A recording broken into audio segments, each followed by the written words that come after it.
بھارتی وزیر امت شاہ نے دعویٰ کیا ہے کہ پہلگام حملے میں ملوث دہشت گردوں سے پاکستانی چاکلیٹ برآمد ہوئی ہیں۔ مزید دہشت گردوں کی جیبوں سے پاکستانی بسکٹ اور چائے کی پتی برآمد ہونے کی توقع کی جا رہی ہے۔ پیش خدمت رپورٹ 89.4 سنو FM۔ میں ہوں فرحت عباس شاہ۔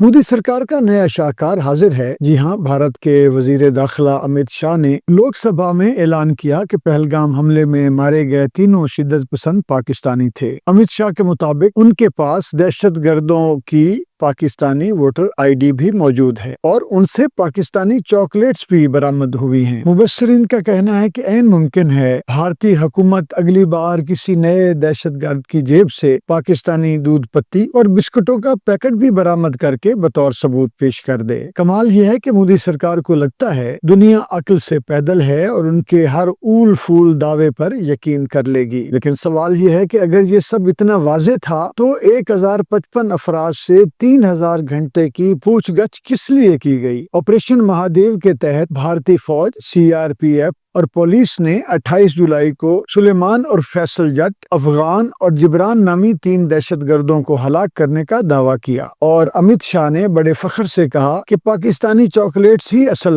ثبوت ہیں۔ پاکستان بار بار ان الزامات کی تردید کر چکا ہے اور غیر جانبدار تحقیقات پر آمادگی بھی ظاہر کر چکا ہے، مگر مودی سرکار کے پاس شاید الزامات کی فیکٹری کھلی ہے جہاں ہر روز نئے ڈرامے تخلیق ہوتے ہیں۔ بھارت کے وزیر داخلہ شاید یہ بھول گئے ہیں کہ عالمی برادری اب محض بیانات سے نہیں، شواہد سے قائل ہوتی ہے، لیکن خیر، جب سیاست کا ایندھن جھوٹ ہو تو پھر پاکستانی چاکلیٹس بھی دہشت گردی کا ہتھیار بن جاتی ہیں۔ مودی سرکار کا اگلا الزام کیا ہوگا یہ تو وقت ہی بتائے گا، لیکن فی الحال بھارت کا بیانیہ چاکلیٹ سازش پر آ کر رک گیا ہے۔ پاکستان زندہ باد۔